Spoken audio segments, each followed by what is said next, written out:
Another book that I read this summer was DC Cover Girls by Louise Simonson, which I hauled a little while ago. I'm not going to talk too much about this book because I think I'm going to do a video about it. Basically, it's amazing, despite the shitty forward by Adam Hughes. Went back to some fiction and read The Outlander by Jill Adamson, which I also hauled a little while ago. If there's a message in this video, it's that there are hauls to be seen that you should watch. I was pretty sure this book was gonna be my jam. It's about Western things, written by a Canadian, set in Canada, dope characters.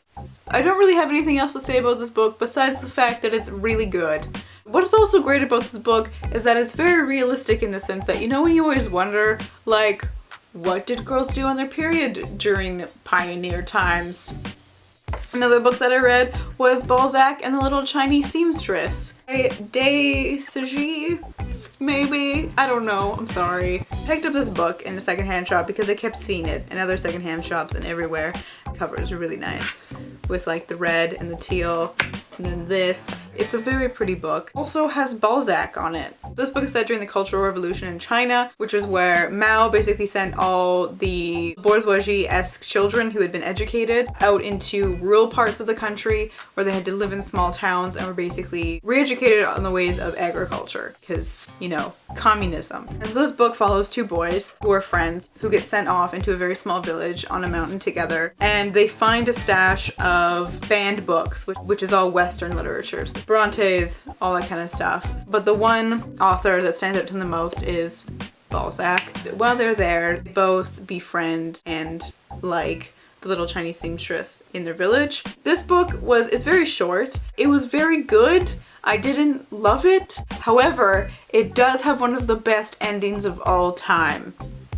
But I also picked up The Prime Ministers of Canada by New Federation House. So this is a book that has been on my shelf since I was 16, because when I was in grade 10, I took a trip to Ottawa and Montreal and Quebec City. And when I was in Ottawa, I went a little crazy at the Parliament Buildings gift shop because, I mean, seeing as that's my future place of work, I got a little excited. So I bought this book, which is just has short biographies on all the prime ministers of Canada thus far. I like the biographies because, I mean, they're short, and also because they were at least somewhat critical. I do find that it's very hard in Canada to get books about famous Canadians that are not just biased as shit and refuse to look at people critically and question them. So that was a little refreshing. Then I picked up the third volume of the Lock and Key series called A Crown of Shadows, which is dope as shit. So this series is written by Joe Hill and is illustrated by Gabriel Rodriguez. So this volume is probably one of my favorites in the series because it's so good, but the whole series is also really good. I then hop right back into some nonfiction with A Circle of Sisters by Judith Flanders, which is another book I've had on my shelf for like literal years. This book is about the McDonald sisters. Alice, Georgiana, Louisa, and Agnes. Actually, there's a fifth sister as well, but she never married anyone and everyone just kind of forgot about her. Who all ended up marrying men who became very important in different aspects of Victorian society. This book is a biography of the McDonald family. So like this book starts off with their grandfather. So it's a fairly comprehensive look at their life. It follows them all from birth to death basically, as well as the lives of their husbands and children and grandchildren. It also talks in great detail about Victorian society. I mean, you get the general impression of what it was like from like Jane Austen and Bronte sisters and stuff like that, but this is talking about like true facts. Like, where did they live? Did they have stoves? Who did the washing? It talks a lot about mental health issues, especially depression, which was a huge part of their family. Alcoholism and cheating. It's real. It gets real. She really sees them as people and she fully admits their flaws. I found Georgiana to be one of the most interesting sisters for me. She married Edward Burne-Jones, who became a very famous painter at the time, and he was kind of like not the greatest in certain ways in terms of, you know, like fidelity, and how she was one of the sisters who actually didn't end up having quite a depressive streak in her and then married someone who was prone to bouts of mania and depression. It's interesting because she's someone who started off fairly conservative, coming up from a very traditional Protestant upbringing, and the older she got, the more radical she got, which was awesome. Like, she was part of the Socialist Party, she opposed the Boer Wars, she was just a bad bitch doing her own thing. I also read The Keeper of Lost Causes by UC Adler Olsen, which is part of the Department Q series. This is really good. I'm super excited to read the rest of the series. It's just a really solid mystery novel. It was kind of creepy. I mean, it's not like super horrific, so like if you're into like some fucked up shit, this is probably gonna be a little fluffy for you, but it's good. Like it was very suspenseful toward the end. There's some weird stuff happening. And then I read another graphic novel, which is The Watchman by Dave Gibbons and Alan Moore. I thought this was gonna be like DC's version of the Avengers, where they would just be some superheroes flouncing around, saving shit. I don't know why I thought that. This is DC.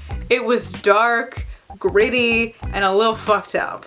No one saved the day dancing to Footloose. So it's nothing like what I thought it was gonna be about. However, it was still really good, although slightly disturbing. What I really enjoyed about this book is it's also set during the 1980s, nearing the end of the Cold War, which is a period I'm only familiar with because I've studied it a lot, but not through real life experience, unlike, you know, like my parents and grandparents.